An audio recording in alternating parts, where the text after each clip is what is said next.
तालपुर साहब। मेहरबानी। सिंधी बजट पेश करण ते असांजे साईं चीफ मिनिस्टर साईं मुराद अली शाह साहब के दिल जे गहराइनि सां मुबारकबाद पेश करियां थो। जंहिं पंहिंजो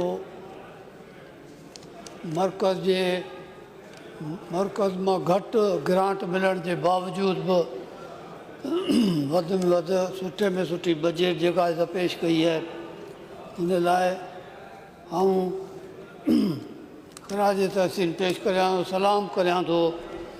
ऐं असांजे चेयरमैन बिलावल भुट्टो ज़रदारी खे, असांजे सदर आसिफ अली ज़रदारी खे, अदीब फरियाल साहिबा खे, जिन जे वीहनि जे नतीजे में असांजे सिंध में पाकिस्तान पीपुल्स पार्टी खे वधि में वधि माण्हुनि वोट ॾेई कामयाबु कयो आहे।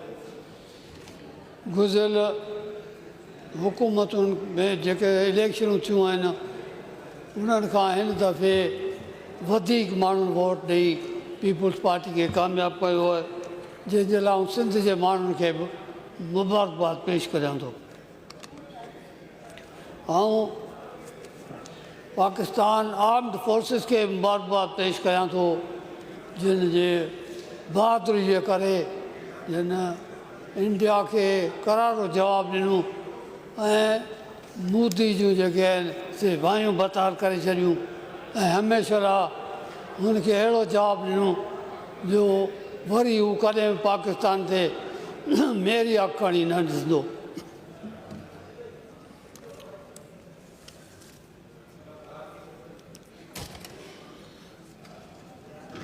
साईं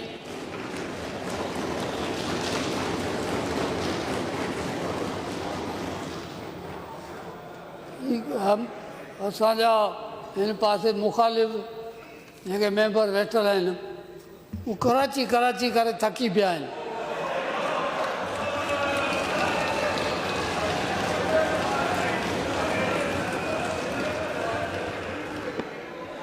कराची अव्हां खां वधीक कराची असांजी आहे, पीपुल्स पार्टी जी आहे ऐं सिंध वारनि जी आहे। अव्हां जॾहिं अञा कराची में आया ई कोन हुआ, उन खां अॻे कराची असांजी हुई। चवंदा आहिनि त आई टांडो खणण ऐं थी वेठी बोरचाणी।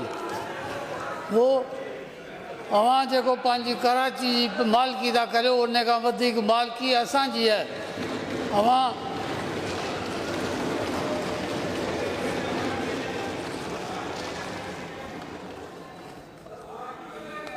अव्हां बजट में ॾिसंदो या हिन खां वधीक जेके बजट थियूं आहिनि, उन जो रिकॉर्ड ॾिसंदो त कराची में वधि order in the house please, उनके स्पीच करने दे, डिस्टर्ब नहीं करें। एतिरियूं स्कीमूं सॼी सिंध में बि कोन थियूं आहिनि जेतिरियूं स्कीमूं अव्हांखे कराची में मिलियूं आहिनि। तंहिं हूंदे बि अव्हां जेको आहे सो कराची करे थकी वियासीं, कराची खे मिले कुझु कोन थो। कराची अव्हां खां वधीक असांखे प्यारी आहे। कराची अव्हांखे जेतिरी प्यारी आहे, उन खां वधीक असांखे प्यारी आहे। इहो अव्हां न सम्झो त कराची रुॻो अव्हांजी आहे, कराची असांजी आहे। अव्हां खां वधीक जॾहिं अव्हां हुआ ई कोन कराची में, तॾहिं बि कराची असांजी हुई। हींअर किथे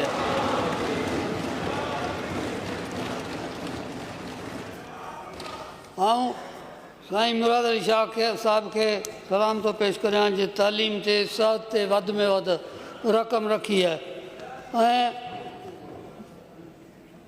नंढनि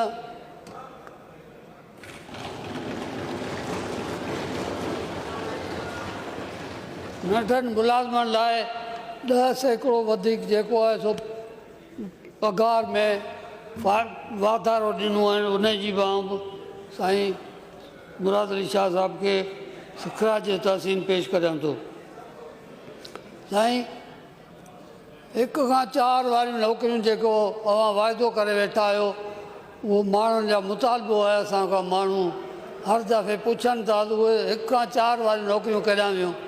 महिरबानी करे साईं उहे सिंध जे माण्हुनि खे ग़रीबनि खे ॾियो त बेरोज़गारी जेका आहे सा वधी वई आहे। माण्हुनि खे ग़रीब माण्हुनि खे रोज़गार मिलंदो ऐं पुलिस वारियूं जेके नौकरियूं उहे बि अञा कोन मिलियूं आहिनि उन माण्हुनि खे। माण्हुनि जी महिरबानी करे उन्हनि खे बि ॿियो थियो रोज़गार माण्हुनि खे मिलंदो। ऐं इहे बि पीपल्स पार्टी जा माण्हू आहिनि जिन खे सुमरो रोज़गार साहब मिलंदो। डिस्टर्ब नहीं करें आप, प्लीज डिस्टर्ब नहीं करें। एक और भी सुमरो है।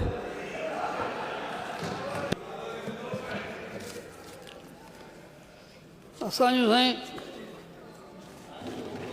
मुंहिंजे तक जूं स्कीमूं जेके आहिनि अवने में आऊं शुक्रगुज़ार आहियां अव्हांजो जिन मूंखे मुंहिंजे तक जे लाइ हिकिड़ी इरीगेशन जी स्कीम जेका आहे सुल्तानी वाह जी स्कीम जेका 3 अरब 75 करोड़ जी स्कीम अवां ॾिनी आहे। उनजो शुक्रिया अदा करियां थो अव्हांजी महिरबानी। एॾी वॾी स्कीम अवां ॾिनी आहे मूंखे जंहिंजे लाइ 2 लख माण्हू जेके आहिनि से उहो शुक्रियो अदा कनि था। उन्हनि जो रोज़गार खुलियो आहे ऐं पाणी जिते न हो 40 सालनि खां वठी पाणी जी खोट उहा पूरी थी आहे ऐं उते 2 लख माण्हू जेको आहिनि उन्हनि जूं ज़मीनूं आबाद थींदियूं ऐं रोज़गार मिलंदो जंहिंजे लाइ आउं पीपल्स पार्टी जो तोराए थो ऐं पीपल्स पार्टी खे माण्हू दुआऊं पिया कनि।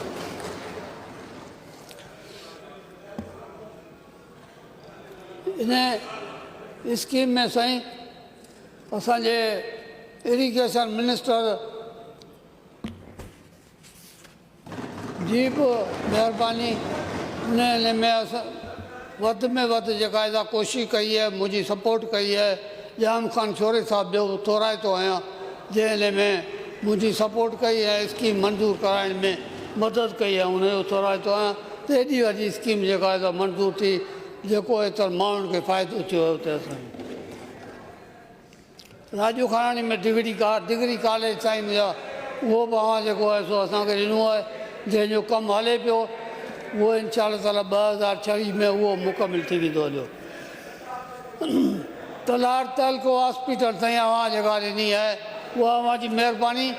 पर उहा 2 सालनि खां वठी उहा उनजो कमु रोकियो पियो आहे। सो महिरबानी करे उनजो जेतिरो जल्द थी सघे उनजो कमु शुरू कंदा सो माण्हू अव्हांखे दुआऊं कंदा। छाकाणि इहा वॾी स्कीम हेल्थ जी ऐं माण्हुनि खे हिन में हेल्थ जो फ़ाइदो थींदो, माण्हुनि खे इलाज मुआवज़ो जो मिलंदो ऐं जेके उहे ग़रीब माण्हू तलार जा तहलके जा उनजे आस पास जा माण्हू आहिनि उनखे फ़ाइदो थींदो, हेल्थ जी वॾी जेको आहे सहूलियत मिलंदी। इहा वॾी अव्हांजी महिरबानी आहे, पीपल्स पार्टी जी महिरबानी आहे जंहिंमें इहा वॾी स्कीम मिली आहे। पर उहा 2 सालनि खां वधीक अरसे खां उहा जेका आहे असां बंदि पई आहे। महिरबानी करे हिनखे जेतिरो जल्द थी सघे उहा तलार वारी जेका अस्पताल आहे उनखे पंहिंजो शुरू कयो वञे ऐं स्कीम मुकमिल कई वञे त इन्हनि खे माण्हुनि खे जेको आहे उन मां जल्द में जल्द फ़ाइदो थिए। वाइंड अप कर लें तालपुर साहब, जी साईं। वाइंड अप कर लें। तलार जी साईं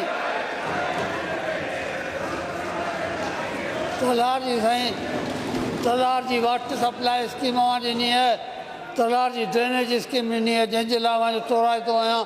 पर उहा बि जेका आहे सा अञा ताईं मुकमिल कोन थी आहे, उनखे महिरबानी करे जल्द मुकमिल करायो वञे। अव्हां पीपल्स पार्टी बदीन ज़िले में या पूरे सिंध में कोई 22 लख घर ॾिना आहिनि जंहिंजे लाइ आऊं पीपल्स पार्टी जो आहे मोहतरम बिलाल भुट्टो ज़रदारी जो आसिफ ज़रदारी जो तोराए थो आहियां जे 22 लख घर माण्हुनि खे ॾिना आहिनि, ग़रीब माण्हुनि खे जेके हींअर पकनि घरनि में उहे काफ़ी जेके वेठा आहिनि जेके दुआऊं पिया कनि पीपल्स पार्टी जो। सही बदीन ज़िले में जीअं त ज़रई इलाइक़ो आहे पूरो बदीन ज़िलो, मुंहिंजी गुज़ारिश आहे त बदीन ज़िले खे ज़रई यूनिवर्सिटी जो कैंपस क़ाइमु कयो वञे त तव्हांजी महिरबानी थींदी। ऐं बदीन ज़िले खे साईं मेडिकल कॉलेज ॾिनो वञे बदीन ज़िले खे महिरबानी थींदी अव्हांजी। त बदीन ज़िलो छाकाणि पीपल्स पार्टी जो गढ़ आहे, हमेशह बदीन ज़िले पीपल्स पार्टी खे वोट ॾिनो आहे हर इलेक्शन में पीपल्स। वाइंड अप कर लें तालपुर साहब, वाइंड अप। साईं महिरबानी आहे। हाणे हिकिड़ो मिंट साईं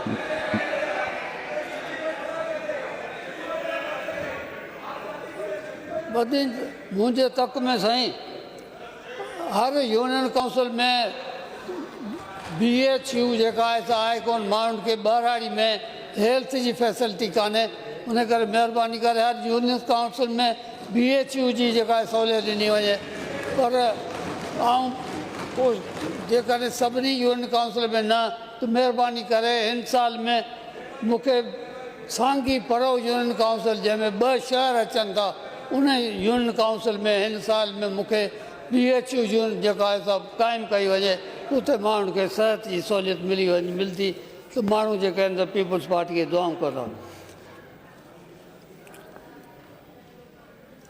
ऐं फार्म टू मार्केट रोड साईं असां वटि वॾा वॾा रोड त माशाल्लाह ठहिया आहिनि अव्हांजी महिरबानी आहे पीपल्स पार्टी जी महिरबानी आहे ऐं फार्म टू मार्केट रोड साईं असां वटि कोन्हे आहिनि महिरबानी करे फार्म टू मार्केट रोड जेके आहिनि तालपुर साहब वाइंड अप कर लें प्लीज़। तंहिंजे करे इहे असांखे ॾिना वञनि ऐं थोरा तो आहियां पीपल्स पार्टी जी वॾी वॾी महिरबानियूं आहिनि जंहिं असांखे हेॾा बहुत शुक्रिया तालपुर साहब, वॾी महिरबानी बहुत शुक्रिया। Peoples Party Now the House is adjourned to meet again on Tuesday, the 17th June 2025 at 10 a.m.